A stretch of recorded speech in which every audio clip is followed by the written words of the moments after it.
Man, wasn't that great singing some old hymns? I love that. I love that our church is so diverse in age and background, but man, when we worship, we join together in the common bond under the banner of Christ in songs that are new and songs that are old, all proclaiming the greatness of who our God is. What a beautiful moment together. Today, we are continuing our series in the book of Psalms. We're hanging out there for the month of July, as well as next week. Next week will be our last week in Psalms before we begin our mental health series starting August 11th. Today, I want to do something a little bit similar to what we did last week, where we highlight a group of Psalms. But today, more specifically, I'm going to talk about one Psalm that I really enjoy, one of my favorite songs personally. There's a subgroup of Psalms within the book of Psalms found in chapters 120 through 134, and they're known as the Psalms of Ascent. There's a specific name for this block of Psalms. It sounds like a funny name for a section or a subgroup of the Psalms, Psalms of Ascent. But these were Psalms that would have been recited and sung as Jews journeyed back to Jerusalem for the different festivals. So, in biblical days, Jews especially, obviously they lived all throughout parts of the Middle East, specifically in Israel. But what would happen is during three major feasts predominantly, they would journey back to Jerusalem, where they would worship in the temple, in the courtyards, in the areas that their families and friends and relatives, everyone would gather together to worship there in Jerusalem. And there was a specific playlist that they would sing as they journeyed back to Jerusalem. And that is what's known as the Psalm of Ascent. This block of Psalms is also known as pilgrim songs. It's the songs that they would sing as they loaded up their car or their wagon and they headed to Jerusalem for the time of Passover or the other festivals. Many of them are themed as Psalms of Thanksgiving. If you refer back to week 1, we talked about the different genres of Psalms. Many of these, in fact, almost all of them, would be themed as Psalms of Thanksgiving. Their purpose was to prepare their hearts as they entered into Jerusalem, to prepare their minds and their hearts in a posture of worship, in preparation for the sacrifice that they would make. So they had songs that they would sing in preparation. It's much like what we do today, right? We have modern day playlists, just like they had in this moment. We've got different playlists for different occasions, right? When you're sitting on the beach, I bet you aren't singing "Let It Snow." Why? Because snow and cold is the last thing on your mind. What are you singing? You're singing about pina coladas and Jimmy Buffett and enjoying your toes in the sand, right? And all of the joy of being in the ocean.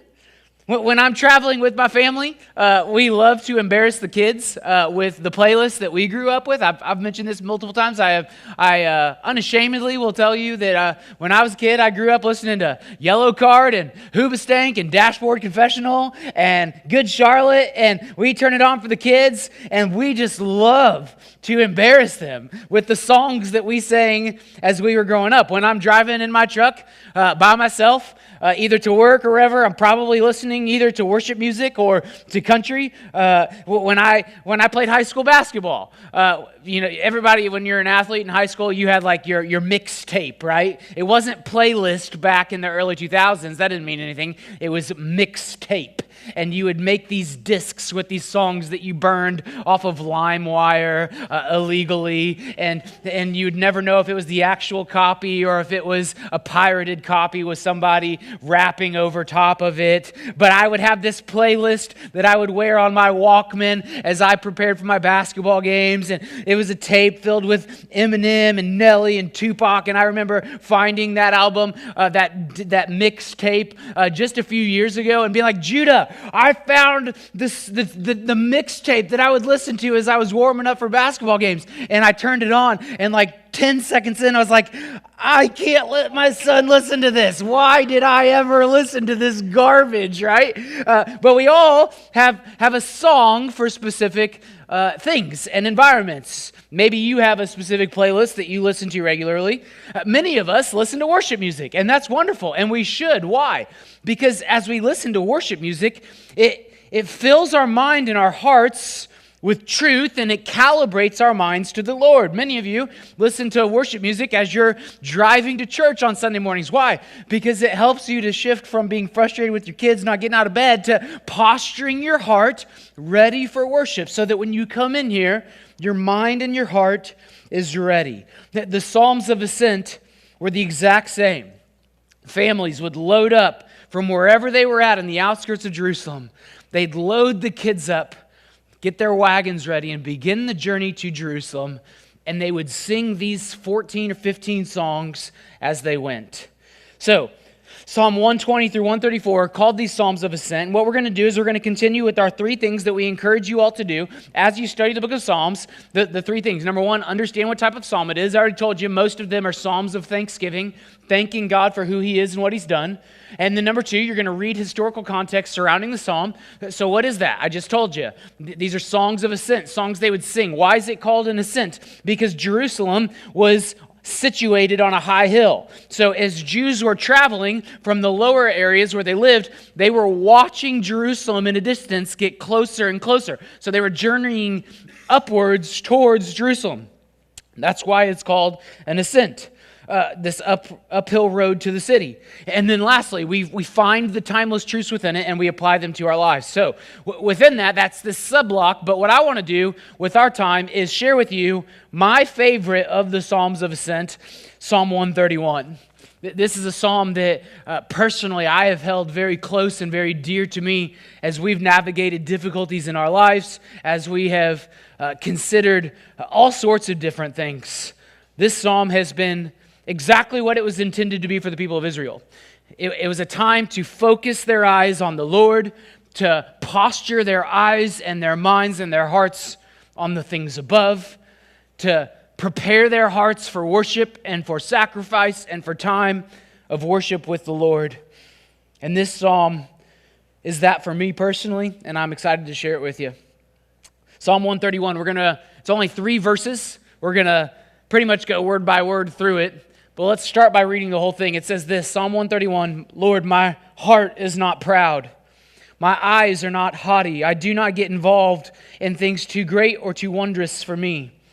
Instead, I have calmed and quieted my soul like a weaned child with its mother. My soul is like a weaned child. Israel, put your hope in the Lord, both now and forever. If you recall, we've talked about the importance of looking at any of the superscripts. So a superscript is those words of definition before you jump into the psalm. And you'll see there, if you have your Bible open, it's not on our screens, but it says a song of ascent of David. So there isn't a specific event connected to this, but knowing that this is a psalm of ascent and its intention was to be sung as you enter into Jerusalem, the words might seem a little somber as you read them, or this woe is me sort of lament, but it's actually not that. It's a psalm of honesty with yourself and a psalm of perspective. Let's be honest about who we are. Let's be honest about who our God is, and let's land the plane with putting our hope in Him. We're going to go verse by verse through this. On the next slide, you'll see all 3 verses still, but broken into their individual verses, and this is how we're going to go through it today. Lord, my heart is not proud. My eyes are not haughty. I do not get involved with things too great or too wondrous for me. David begins saying there are 3 things that he does not do, or things that do not define him. And what are they? Number 1, he says his heart is not filled with pride. Number 2, he says his eyes are not haughty. And number 3, he does not get involved in things too great or too wondrous for him. But let's start with the first. David says, Lord, my heart is not filled with pride. This one feels obvious what it might mean. The Bible has a lot to say about pride. If you look at Proverbs 8, it says this about pride. To fear the Lord is to hate evil. God says, I hate arrogant pride, evil conduct, and perverse speech. We know that pride is something that the Lord absolutely detests. Proverbs 16 says, pride comes before destruction and an arrogant spirit before a fall. God warns us in His Word that pride is always the thing that leads to the destruction of an individual or a family or a nation even. It is pride that does that. James chapter 4 verse 6 says he gives but he gives greater peace, greater grace. Therefore, he says, God resists the proud, but gives grace to the humble. So you even see within the New Testament that God resists proud people. Why is that? Well, here's why pride matters and why pride is such a big deal to God. And it's because pride would be defined as this. Pride is taking the glory that belongs to God alone and keeping it for ourselves. So even more simple put, pride is self-worship. Pride is not recognizing what God has done for me on my behalf, maybe personally or for my family or even for our nation, and I'm going to take that glory and that honor and I'm going to make it about myself. Pride is a self-worship of what I have accomplished when in reality I didn't do any of it. It was actually the Lord. David begins by saying, my heart is not filled with that garbage. I do not have pride within my bones. He then says that his eyes are not haughty. My eyes are not haughty. Haughty is not really a word we use today. Let's make sure we note it's not H-O-T-T-Y. That would be funny if he said that. That's my middle school brain in preparation for summer camp, I guess. There is a haughtiness not in his eyes. What does that mean? Literally, that word means my eyes are not lifted up. My eyes are not lifted up. Haughtiness is actually best defined as arrogance. Arrogance is a type of pride. So David starts with this generic, my heart's not filled with pride, but now my eyes are not filled with this specific type of pride called arrogance. And this is what I would say, under the influence of pride, arrogance is when now we look so highly upon ourselves that we begin to look down upon others. My eyes are lifted up because it's all about me. I'm puffing up my chest. My eyes are up on my empire and all the things that I've built. And a haughty eye would then look down upon the people around me. So David is saying in these two parts so far, my heart is not filled with self-worship. My eyes are not filled with arrogance. I'm not looking down upon others. And then number 3, he says, I do not get involved with things too great or too wondrous for me.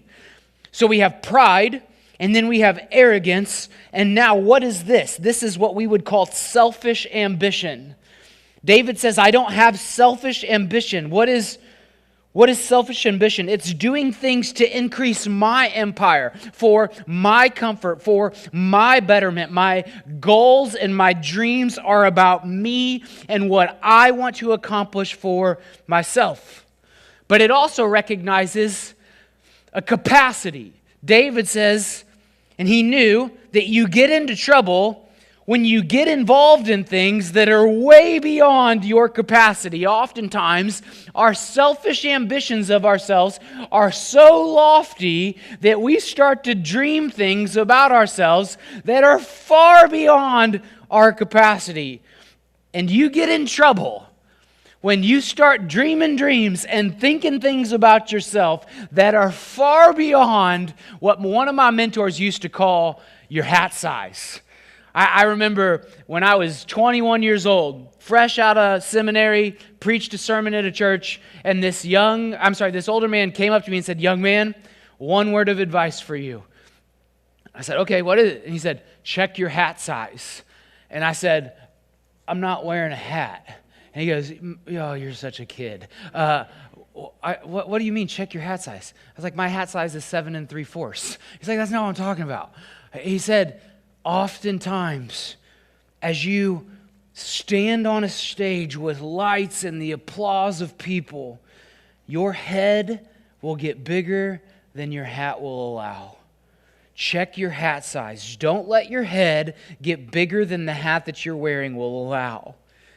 That's selfish ambition, is to acknowledge, I know what my hat size is, and I'm not going to put on a hat bigger than what my head will allow. Jeremiah 45 verse 5 says this, do you pursue great things for yourself? Stop it. Stop pursuing, for I am about to bring disaster on everyone. This is the Lord's declaration. But I will grant you your life like the spoils of war wherever you go. What is the call here? We're just going to focus on that first piece. if you pursue great things for yourself. That doesn't say, do you pursue great things? It says, do you pursue great things for yourself? Are there selfish motivations and ambitions within you for your empire, for your comfort, for your well-being? Quite frankly, quite simply put, stop it. Stop pursuing. So David begins this passage by saying these three things about himself. His heart is not filled with pride, his eyes are not haughty, and he does not get involved in things too great for himself. So, does not have pride, does not have arrogance, does not have selfish ambition. Now, if you don't know the scriptures, you're like, pretty good dude. That sounds great. If you know your Old Testament, though, you know what my response to that is? You sure, bro? Like, are we talking about the same David here? Like, David, you just said your heart is not filled with pride. Is this the same David? How about the one time that you took a census of the army when God specifically told you not to, because God knew that if you knew how vast your army was, it'd make your head big, and you'd get all conceited and cocky about yourself, and you'd begin to brag about how great and amazing you are because of the army that you built. Remember when you did that, David? Sure sounds prideful to me, right? David, your eyes aren't haughty. David, you can't recall a time in your life when you didn't look down upon somebody with arrogance. You thought that you were better than somebody else. No? Uriah ring a bell? Remember that time, David, when you saw a beautiful woman from your roof and you called for her, knowing that she was married, you proceeded to sleep with her, got her pregnant, realized the incredible mess that you'd made, so you bring her husband home, you try to get him to sleep with his wife, he won't do it because he's an honorable man and he won't leave his soldiers on the battlefield while he's at home sleeping with his wife, so then you realize that you got to dig even deeper to take care of this problem, so you put him on the front lines and he dies. That doesn't sound like arrogance to you? That you are better than him? That you deserve that woman more than he does? Not sure, David, but it sounds like haughtiness in your eyes. David, you don't involve yourself in things too great for you? You are the king of Israel. You lead at the time the largest nation in the world. You are the king that God has anointed as leader over his people. You don't exactly strike myself as someone who's just sitting on the sidelines, passively, just letting everybody else take charge. David, your story seems to be one of pride and arrogance and selfish ambition. How does someone have that resume say, Lord, my heart is not proud. My eyes are not haughty. I do not get involved in things too great or too wondrous for me. How is that possible? Here's the beauty of Psalm 131. And this is why this is a psalm of ascent. All of those things are true. All of those things are true. David was proud. David was arrogant. David did have selfish ambitions and selfish motivations. David did involve himself in things too great for himself. But David did not let his sin define him. David owned his sin. He accepted the consequences of his sin, but he also learned from his sin, and he did not allow his sin to define his future. So when David says, my heart is not proud, my eyes are not haughty, I do not get involved in things too great or too wondrous for me, I think what he's saying is, I quit letting my past define me a long time ago. I think he's saying, I'm no longer going to be enslaved to the things that I've done in the past because I have been changed by the grace and the mercy of God. These things no longer define me. Then in verse 2, David moves to not just not doing three things, He does something else instead. It says, instead, I've calmed and quieted my soul like a weaned child with its mother. My soul is like a weaned child. That sounds real weird for a king, the king of Israel, to be talking about weaning from his mother. What is going on here? Let's talk about the first part first. It's much easier. David says, instead, I'm not arrogant, I'm not proud. I've calmed and quieted my soul.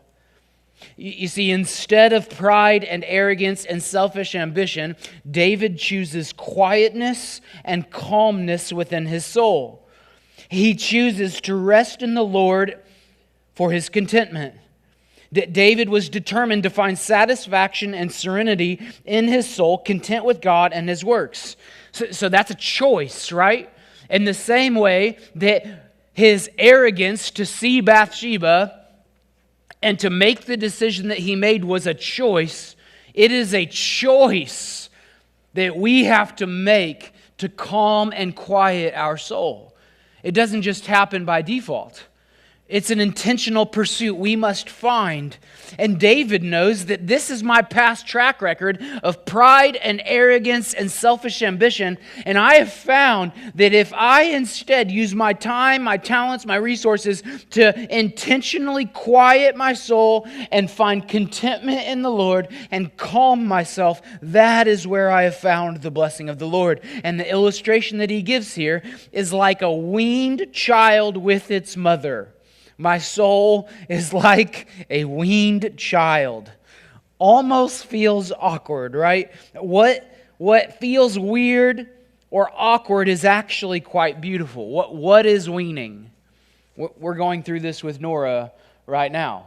The process of weaning is where a mother starts to move her child away from breastfeeding to solid foods. Again, where are you going with this, David? This is what my commentary said. I can't say it any better than this.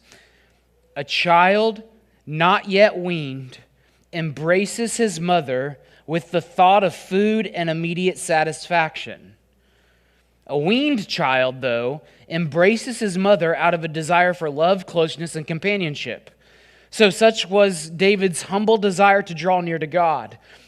The process of weaning may seem strange and terrible to the child, but it's necessary for the child's development. The weaned child comes to realize that the denial of one of the mother's gifts does not mean denial of the mother's presence. Listen to this. This is so important. The child comes to love the mother herself instead of the gift that the mother gives. Did you catch that? The child comes to love the mother herself for who she is more than the child loves the mother for what she gives. Why is Nora obsessed with Emily right now? She's the feeder of the child right now. But guess who started helping with breakfast? And it's awesome. Getting yogurt all over the place. And she started this new chant of Dada. And it drives Emily nuts because she now refuses to say Mama. But for the last year, I have been waiting for this moment, and it has come, and it is here. Does she still love Emily? Absolutely, she does. Why does she love Emily? Because she's her mother. Not because she's her feeder, right? Because she's the one that gives to her. It's her presence now. As Nora grows and develops, she finds that simply being held by my mother is just as beautiful, if not more, than when my mother would feed me. So David's quiet and content soul comes from a place where he is no longer wanting God because of what God can give him. He simply wants God for who God is. So, it doesn't say it in the text, but what can be implied is the thing that fueled David's pride, arrogance, and selfish ambition was what? Using God to get what he thought he could get from God. And that's what led him to 3 terrible places, including adultery, murder, the death of a child, taking censuses that God never intended for him to take, pride, arrogance, all of those things. And if David is being honest with himself, the reason he did all of those things is that he thought he was on the throne and that God worked for him. I'm in charge of my life. I'm in charge of my empire. Praise God that God has given me a genie in the bottle to make all of my wildest dreams come true.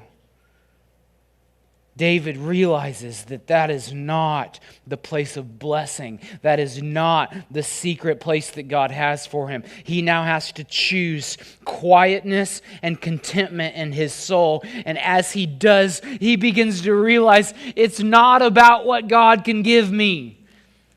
It's about God. It's about His very presence. David's previous sin of pride and arrogance came from a place of self-worship and self-exaltation, using God to get what he wanted from life. Going back to this idea of weaning, we regard the process of weaning as natural, but the child likely regards it as what? Battle. Nora can't express herself when she's frustrated with Emily. This is warfare in the rocking chair, right? She wants food from mom now, but mom's not giving it to her. Why? Because she has to grow up. She needs something different now. What David wrote of here was contentment with God does not come naturally, but through victory over what comes naturally and the habits associated with his previous experience. So, what feels like this passive, almost wimpy verse, calming and quieting his soul like a weaned child with his mother, is actually a verse of absolute warfare on his past. I'm going to intentionally kill the things that are no longer for me. I'm not going to let them define me any longer. And instead, I'm going to allow my God, like a mother, to do what's best for me, to give me what I need to grow. He then finishes with the simple words, Israel, put your hope in the Lord, both now and forever. Through David's battle with sin and its consequences, he begs his nation to put their hope in the Lord. What does this mean? It means peace and tranquility and contentment with God. And so we got to get to this. What is our timeless truth for today? How do we take David's journey of battle with his sin and apply it to today? I think it's quite simple. Number one, in the same way, own your sin, but don't let it define you. Own your sin, but don't let it define you. David didn't say he was proud because he was ignorant of his sin. He said he wasn't proud because he allowed the Lord to kill his pride. He didn't say his eyes were haughty because he had some sort of false humility. He said it was because the Lord had restored his eyes. Many of us take our sin far too lightly. And while God's forgiveness is incredible, I think we have to also pay close attention to the consequences that the Lord brought upon David for his sin, right? He was a murderer, he was chastised, his child was killed, all because of his sin. And David owned every single ounce of it and accepted the consequences of it, but it did not define the rest of his life. So the question I have for you as we begin to land the plane in this is this. Can you say that you have owned your sin, but that you no longer allow it to define you? There's the two options. Number one is ignorance of sin. That's no big deal. The other side of the equation is I own it so much so that it becomes the thing that defines me. Both are wrong. One goes way too light on sin. You don't recognize the damage that your sin has caused and your absolute need for salvation and for rescue. The other side doesn't acknowledge the cross. You continue to allow a past to define you that no longer needs to define you, or you continue to be enslaved into something that your Father has said, I don't want for you any longer. Both are wrong. Can you say that the Lord has restored the areas of sin in your life? And are those things still defining you? For David, as he wrote Psalm 131, it was pride, arrogance, and selfish ambition. If you were to write Psalm 131 of your life, what would it say? Maybe it wouldn't say, my heart is not proud. Maybe it's that you have a track record of lying and gossip. And you might say to the Lord, Lord, my lips are not lying. Maybe for you, you have a history of chronic fear of a future, anxiety, worry, whatever it might be. Maybe yours would say, Lord, my mind is not filled with fear. It actually is filled with fear, but I'm choosing to not allow that thing to define me any longer. Own your sin, but do not let it define you. Number 2, check your hat size. Check your hat size. Just like the mentor told me, I truly believe that 90% of the trouble that we get into are situations we knew beforehand were going to be problematic. But we do it anyways because we think we can control the situation. Well, we are arrogant enough to think I'm strong enough to handle this situation. It's okay for me to gamble our money because I'm not that man anymore. I've got a good grasp on that now. It's not going to be like last time. It's okay for me to be a little flirty at work. I can handle this. We've been married a long time. There's no way I'll let this get out of control. Check your hat size. You got to check your hat size. When your head is bigger than your hat, you are in for a rude awakening. When it's an actual thing and your head is bigger than the hat that you're wearing, you look ridiculous. When it's a metaphor of the spiritual state of your soul, you look foolish. And it's obvious to everyone around, you are involved in things way bigger than your hat size. And you are going to lead yourself to a place of ruin and destruction if you're not careful. I put the kids to bed on Monday night. Emily had her interest group, and so I'm hanging out with the kids.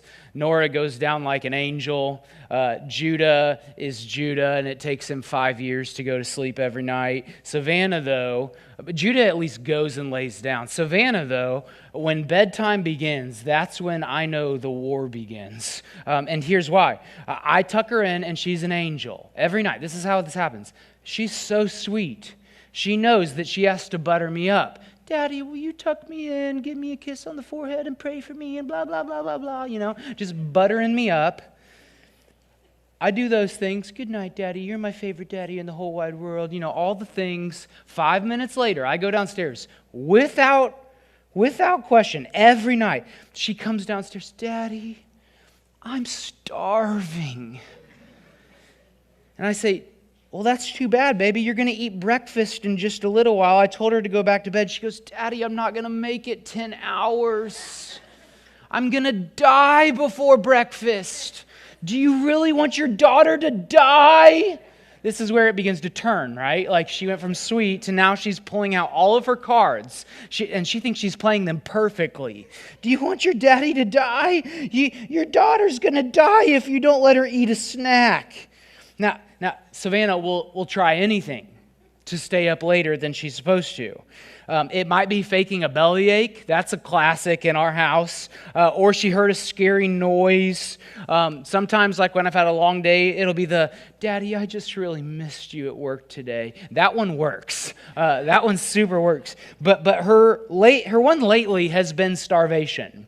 For whatever reason, that's been her go-to lately. What she's banking on is for me to give her a snack, but that I'm going to give her a snack and send her back to her room. She's going to close her door and play with her toys while I think she's just eating her snack. And so what happens is I'm already on to her. I know this is what she's doing. So I say, yeah, baby, You can have a snack. And she says, oh, thank you, Daddy. Thank you so much. I said, baby, here's some fruit for you. And she's like, oh, thank you, Daddy. And she grabs the bowl and she goes back to bed. And I said, not so fast. If you're that hungry, you can sit at the table and eat, and then you can go back to bed. And she's like, crap, busted. She knows that she's busted. She freezes. I tell her, hold up, you're not eating that upstairs. You can sit at the table and eat them and then go back to bed. She panics. She freezes, but she panics. She realizes she didn't think through her plan well enough. She gives me this look of defeat, drops the bowl of grapes and says, it's fine, I'll go to bed. And leaves, go back upstairs. What's the point of the story? She didn't check her hat size. She didn't think through how difficult this scenario was going to be, that she hadn't crossed all of her T's and dotted her I's. She hadn't thought through all of it. And what I know to be true is, as simple as that story was, that is a condition of ourselves, that we think that we can get away with things simply because we're better than everybody else's scheme and everybody's plan. We get ourselves into trouble when we think that we're better than we actually are. Think about it.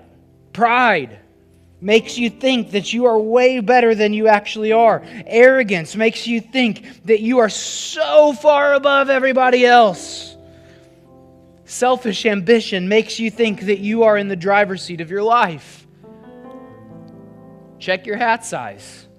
Or put more bluntly, get over yourself. And then the last piece of what David says is to find contentment in the Lord. Instead of fighting a battle that's never ending with pride and arrogance and discontentment, at some point acknowledge that maybe what the Lord knows for you is best is actually what's best, and let that be enough. Where would you say you are most dissatisfied in your life? Where do you feel the tension for selfish ambition to rush into your life to save the day? Maybe it's financially.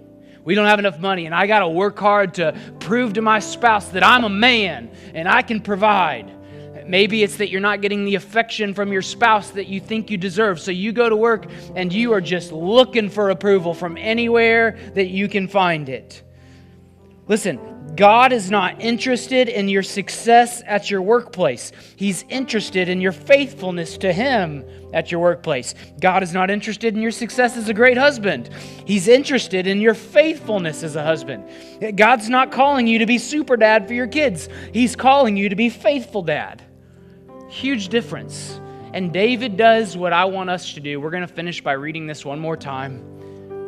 And as we go back into worship, I just want you to consider how verse 1 might be written for you. For David, it was his heart was not proud.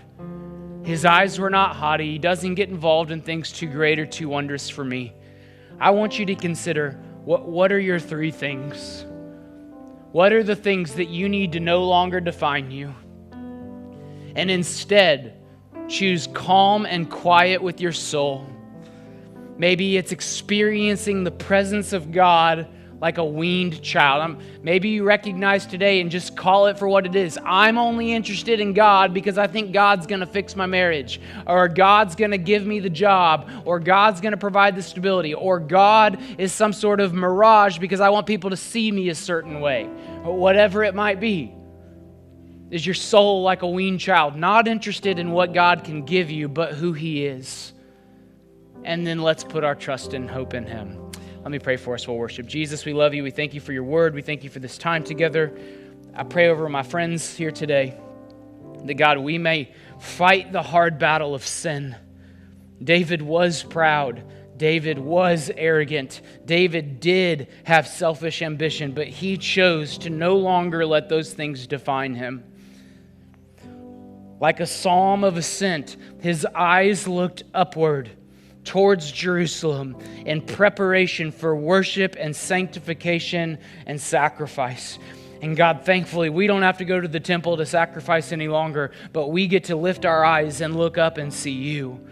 Like the people of Israel would sing this song acknowledging and owning their sin, but no longer letting it define them. May we sing now with our eyes lifted up, not in arrogance, but in eyes lifted up in surrender and in utter dependence to the King of Kings and Lord of Lords. May we worship you for who you are and what you've done, King Jesus. And may we, Father, find freedom. David found freedom. I pray that we would find freedom too. In Jesus' name we pray. Amen. Would you stand with me now as we worship?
No less God within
give praise today for freedom in Jesus. Lord, we thank you. Thank you for the freedom that is found in you, that we are not bound to our sin, Father. Would you be with us as we go throughout our week, as we have interactions with different people, Lord, that may they see your light in us, Father. We thank you. In Jesus' name, we all said amen. Amen, church. You have a blessed week.